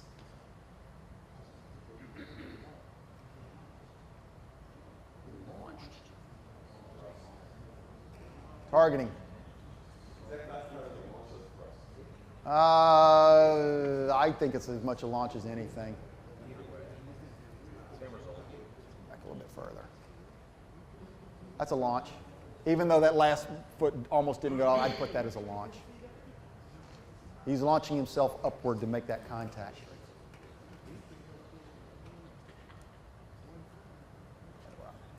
Targeting or not targeting?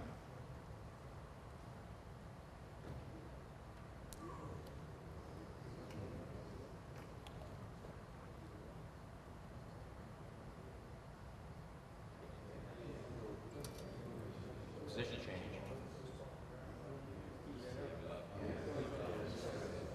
All right. What do we have here? Position change. Is targeting the only thing we have? This is a late hit too, isn't it? So we're going to announce personal foul, late hit with targeting. Defense number 42. So no matter what replay does, we're going to mark off 15 yards here. Same play. Same play. Is this targeting?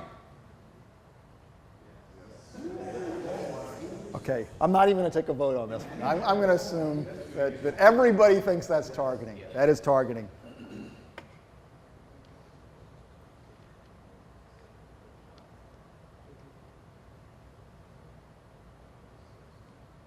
Is this targeting?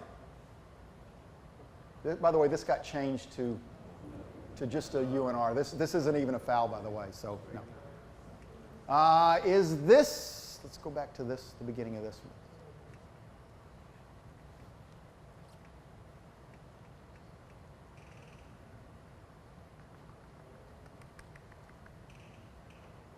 A lot of shots on this one. All right. Is this targeting?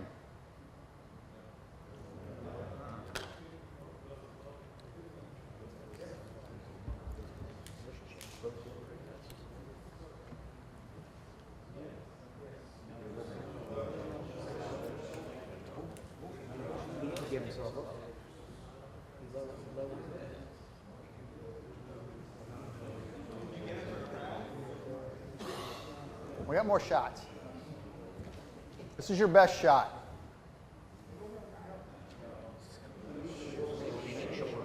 Is this targeting? Who thinks this is targeting? Who thinks it's not targeting? We don't believe this is targeting.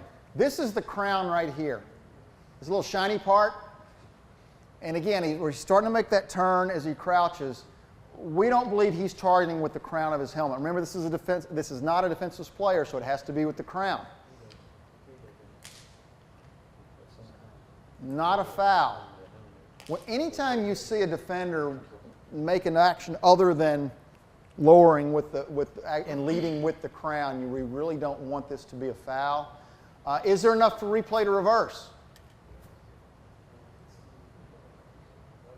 We believe there is. We believe first contact is with the side of the helmet right there, and should have been reversed. It was called and not reversed. Is this targeting?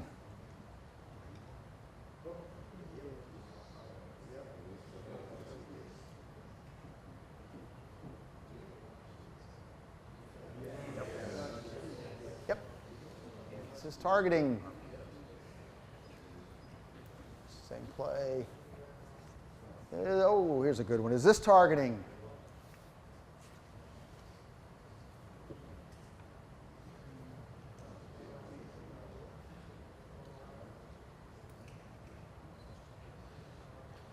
No.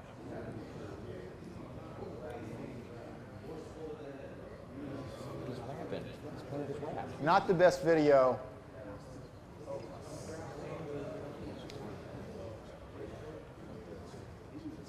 We don't believe there's any forcible contact of the head.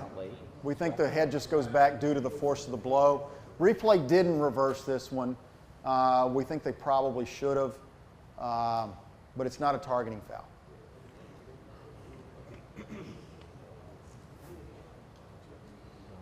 Is this targeting?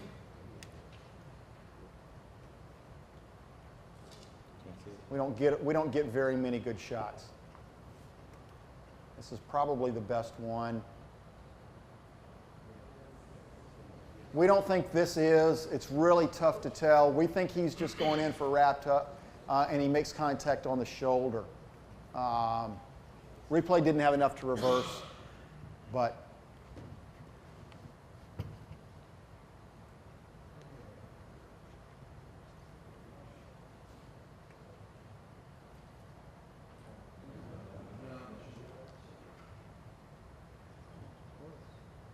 legal punishing hit, right to the sternum.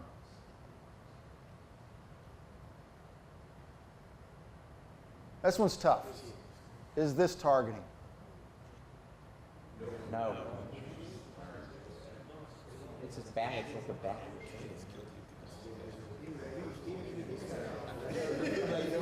We're going to support, we're on the field, we're going to support this, and we don't think there's enough to reverse. There does appear to be forcible contact to the head and neck area right there. We see the defender trying to avoid, but he's still going upward and puts himself in jeopardy. Should have lowered his target just a little bit. That one was a tough one. Some play. This targeting. I just don't think there's enough there. Certainly nothing we'd have followed through with. Really, this is the only video we've got, and it's just tough to tell whether he gets him in the head or not. Can't really tell. Watch this player right here. Is this targeting? Go to the end zone. Watch what happens to this player right here.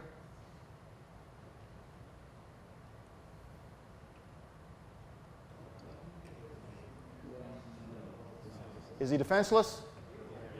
Yes. Is there forcible contact to the head and neck area? Sure looks like it to me. Would have supported. Really tough one to get. That's the back judge's man. Would have been difficult to see. All right. Is it targeting? Is the runner targeted?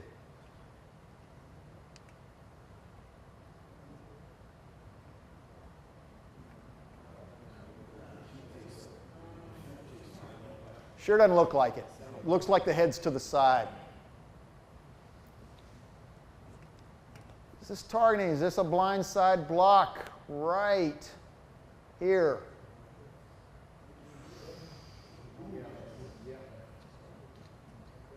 It is. I'm surprised it's the only shot I've got of it, but this is absolutely targeting. Our official, this official should be here, this official should be there. Heck, even the back judge should have been on that block. I'm going to show that one because that's not targeting. Is this targeting quarterback? The referee certainly thinks so.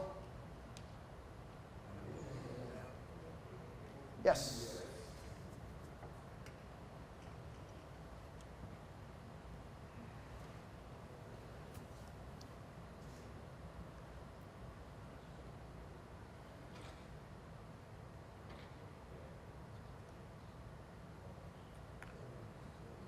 Sure looks like it. He's launching upward. It appears that there's forcible contact with the shoulder to the head. It's really the only shot I've got, but we'd have certainly supported it. Is this targeting?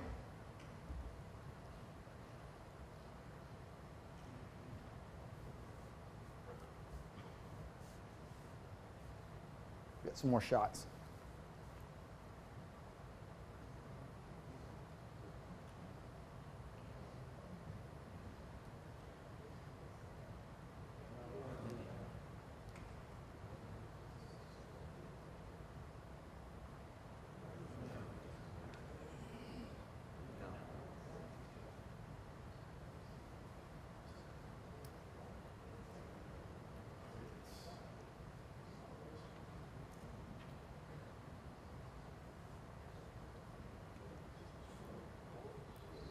Is this targeting?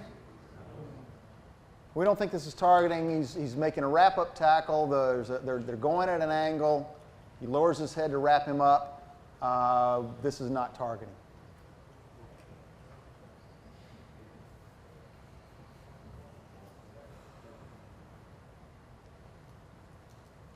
Is this targeting?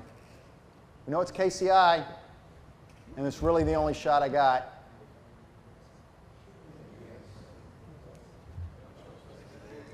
It's really actually not. It's tough to tell what he hits him. He runs. The guy's 8'2", and the receiver is about 4'1", and he kind of hits him with his chest. There's no forearm. There's no helmet to helmet. There's nothing else. It's just KCI.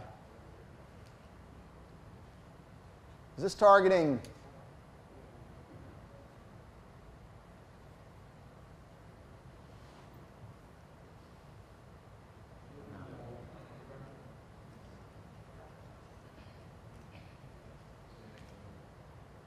Who thinks it's targeting? Nobody? Good. Good answer. It's not. He's lowered his target. There is incidental contact probably right there, glancing contact. But he's lowered his target. Initial contact's in the chest. Forcible, no. No forcible contact. This one's tough.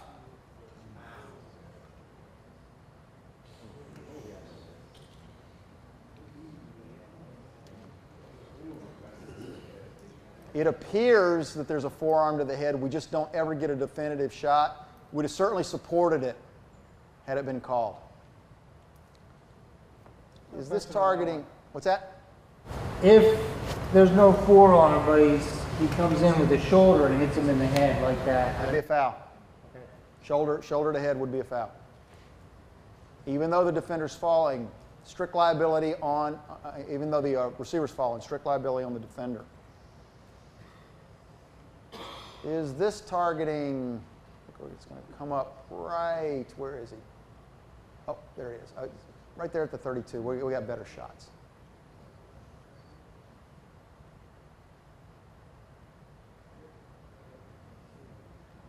I think we got one more shot. Here we go.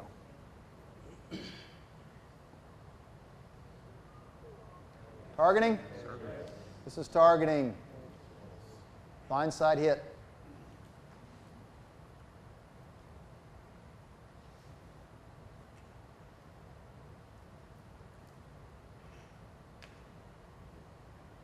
This targeting.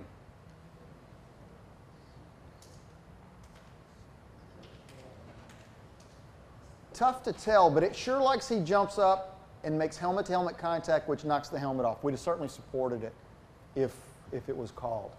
It's at a minimum, it's roughing the passer.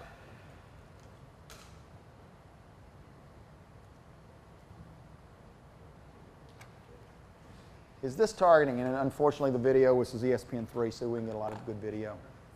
Many of you have probably seen this, so you already know the answer. But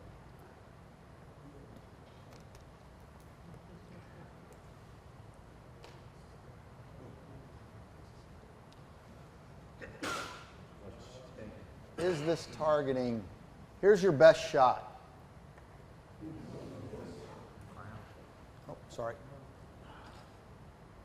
Get back to that one. Is this targeting? It is, and even the coaches got. I was a little surprised because you saw the other play on the other kickoff that everybody agreed wasn't, but even the coaches understood this. This player lowers his helmet and delivers a blow with the crown, and he's not doing anything else. All he's doing is lowering his head and delivering a punishing blow with the crown. And this was called, and we do believe this is a foul.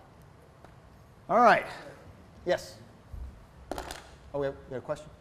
No? Oh, okay. That's it. Thanks, guys.